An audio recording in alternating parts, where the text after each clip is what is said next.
Snow white మరుగుజ్జులు రాకుమారి ప్రేమ. తమ భుజాల మీద స్నో వైట్ ఉంచిన పెట్టెను తీసుకుని తాము పనిచేసుకునే కొండల మధ్యకు తీసుకెళ్లేవారు మరుగుజ్జులు. అక్కడ ఒక అందమైన ప్రదేశంలో పూల చెట్ల కింద ఆమెను ఉంచి మురిపెంగా ఆమె వైపు చూసుకునేవారు. ఎప్పటికప్పుడు ఆమె మీద ఎండపడి ఆమె కందిపోకుండా నీడ ఉన్న చోటికి మారుస్తూ ఉండేవారు ఆమె మిత్రులు.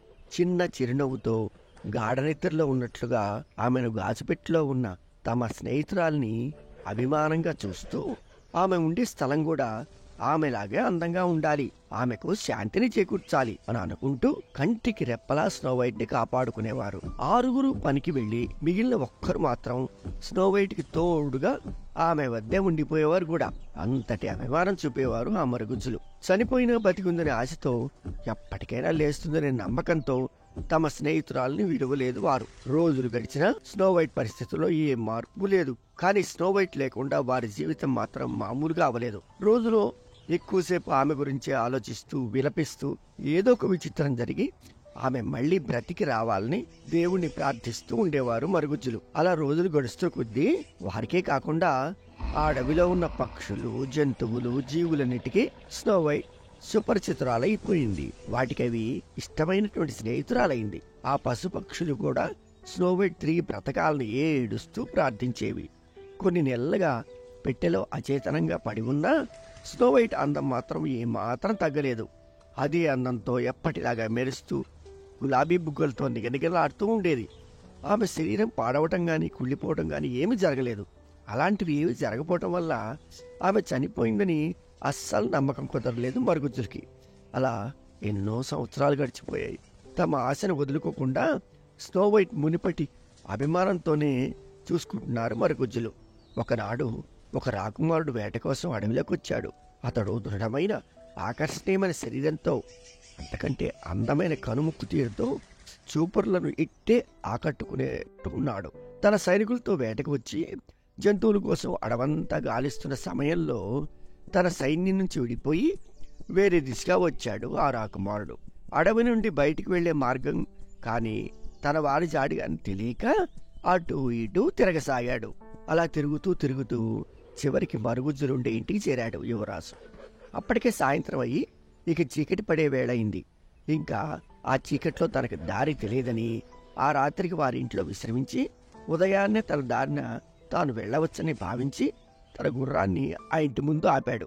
అంత చిన్న ఇంటిని ఆశ్చర్యంగా చూస్తూనే తలుపు తట్టాడు. శబ్దం విని బయటకు వచ్చిన మరుగుజ్జులకు తానెవరో, ఎందుకు వచ్చాడో వివరించి ఆ రాత్రికి వారింటిలో ఇంత చోటివ్వమని కోరాడు. వినయ విధేయతలతో మంచివాడిగా కనిపించిన ఆ రాకుమారుని చూసి ఎంతగానో ముచ్చటపడ్డారు మరుగుజ్జులు.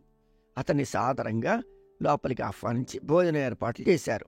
హాయిగా వారితో మాట్లాడుతూ కడుపారా భోజనం చేసిన తర్వాత చల్లగాలికి తిరిగి వస్తానని చెప్పి వారి అనుమతి తీసుకుని దగ్గరలో ఉన్న కొండవైపు పయనమయ్యాడు. అతను వెళ్లిన కొండ మీదే స్నో వైట్ తన గాజు పెట్టెలో ప్రశాంతంగా నిద్రపోతోంది. దూరంగా ఏదో వస్తువు కనిపించినట్లు తోచి రాకుమారుడు అదేమిటో తెలుసుకుందామని దగ్గరగా వెళ్ళాడు. అక్కడ అత్యంత మనోహరంగా అందంగా ఉన్న పెట్టెలో స్నో వైట్ని చూసి ఆశ్చర్యపోయాడు.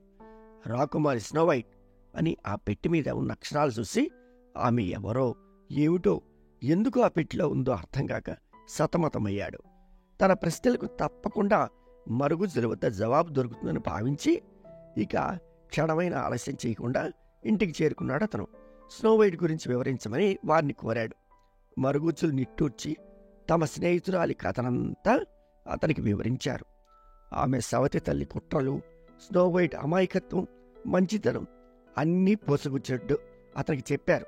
తమ స్నేహితురాల్ని కాపాడుకోలేని తమ ఆసక్తిత తలుచుకుని అతని వద్ద కన్నీరు మున్నీరుగా విలపించారు వారు. ఎప్పటికైనా బ్రతికి తీరుతుందని, తాను చనిపోలేదని యువరాజుకు మరలా చెప్పి బాధపడ్డారు. స్నో వైట్ కథను, మరుగుజ్జుల వ్యతను విన్న యువరాజు గుండె జాలితో నిండిపోయింది. స్నో వైట్ అందరిలాంటి సామాన్యమైన కన్ని కాదని, ప్రపంచమంతటిలో అత్యంత సౌందర్యవతిని కూడా అతనికి అర్థమైంది. అప్పటికే యువరాజు స్నో వైట్ని చూసిన మరుక్షణంలో ఆమెను అమితంగా ప్రేమించసాగాడు. ఆమె కథను విన్న తర్వాత అతని ప్రేమ రెండింతలైంది.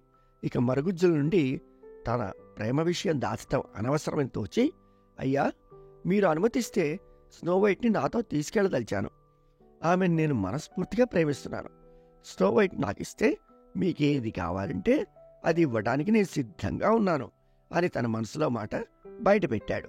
అతని ప్రస్తావనకు విస్తుపోయిన మరుగుజ్జులు, యువరాజా, మమ్మల్ని దయచేసి అపార్థం చేసుకోవద్దు, కానీ ఈ ప్రపంచంలో ఉన్న ధనమంతా ఇచ్చినా మా స్నేహితురాల్ని మీకు అప్పగించము అని ముక్త కంఠంతో తమ అభిప్రాయాన్ని దృఢంగా చెప్పారు వారు. వారి మాటలను విని రాకుమారుడు వారి పాదాలపై పడి కన్నీరు మున్నీరుగా విలపించసాగాడు. అతని ఏడుపు చూసి మరుగుజ్జులు కూడా చాలా బాధపడ్డారు. అతడు నిజమే చెప్తున్నాడని, స్నో వైట్ని అమితంగా ప్రేమిస్తున్నాడని వారికి అర్థమైంది. అయినా వారి జాలిని తమలోనే దాచుకుని అతన్ని అనునయించడానికి ఒక్క మాట కూడా మాట్లాడలేదు. తర్వాత ఏమైందో వచ్చే భాగంలో చూద్దామా?